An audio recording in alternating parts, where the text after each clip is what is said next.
I opened a video game store inside of a collectible store. It sounds a little bit weird, but let me give you a tour in the details. Welcome to my first month of owning a video game store. Right now, the video game store has some display cabinets and these little stands behind the counter. Right now, the main goal of these stands are to display the boxed consoles and the boxed games, as well as some of the loose consoles that we have. Not only do the items look cool, but they're also relatively big, so they can't really fit in the display case. Right now, we have some pretty cool consoles in stock. My favorite is that Donkey Kong set at the very top right and the Scale of Darkness GameCube, mainly because of the colors, they pop out so much. Here towards the bottom, we have some special edition 2DS XLs and some Game Boy Colors. Right beneath that, we have some complete in-box Game Boy and Game Boy Color games. Nothing too crazy here, but it's cool for display. On the next shelf over, we have some PlayStation consoles and some miscellaneous stuff. That Virtual Boy is one of my favorite finds I've had. I am honestly a sucker for those Blockbuster rental cases, so when I found that, I was super happy. Here towards the bottom, we have some more complete in-box stuff, some Super Nintendo and N64 stuff, but nothing too crazy. Lastly, next stand over, we have some loose consoles, mainly Wii U, Nintendo 64, and Xbox Series X. We do have some more loose consoles in the store, but they're mainly smaller ones or handheld, mainly because they display very well at the front of the glass cabinets. But in terms of consoles, that's pretty much it. The other stands are used for backstock items or for a testing station. Right now we have a Nintendo Wii here to test Pokemon Colosseum. My goal is to also have a Retron here, a backwards compatible PS3, and some other items, that way it could be a full testing station. We also have a disc resurfacer here on the bottom in case we get in any broken games or in case customers come in and want to fix some of their old games that they have.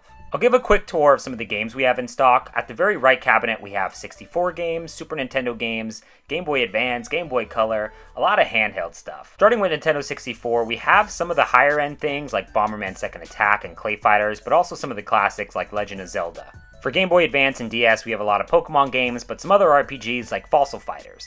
Super Nintendo is a random mix from RPGs like Final Fantasy and Earthbound to classics like Yoshi's Island and Super Metroid. Next cabinet over, we have a lot of the complete and boxed Nintendo games, as well as some boxed items to catch some attention. Both the GameCube selection and Nintendo Wii selection right now are fairly poor. Hopefully within the next few months we can get a better selection in. My goal is to fill up this whole cabinet, and I think we can get there with some more Wii games, Switch games, and GameCube games. We have a pretty healthy selection of PlayStation 3 games. Titles like Spider-Man, Call of Duty, Ratchet and Clank. I think my PS3 section is very strong. We also have some Xbox and Sega Genesis here, but I really want to work on expanding this cabinet so we have more games to fill up this shelf. Best cabinet in the whole store is this PS1 and PS2 section, mainly because I think there are really quality games in here. For example, the PlayStation 1 section is filled with classics like Ape Escape, but there's also some really good RPGs like the Final Fantasy series, even some great horror games like Galarians and Clock Tower.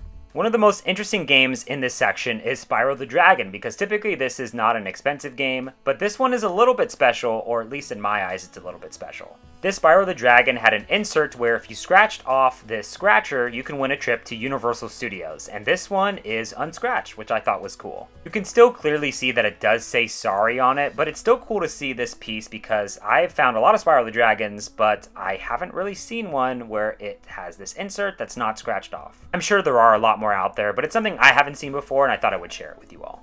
But that's a quick tour of the whole store. I'm hoping to expand a little bit as time goes on, but right now we'll go into some of the orders that we've had this month. Starting with Suikoden, someone purchased a full Suikoden collection from Suikoden 1 all the way to Suikoden 5 with Suikoden Tactics included. The most expensive game of the bunch is Suikoden 2, and it's the best of the series if you hadn't played it already. Suikoden 5 is also up there in price. I believe it's like around $150, maybe a little bit more, maybe a little bit less. But overall, this was a pretty cool pickup for someone.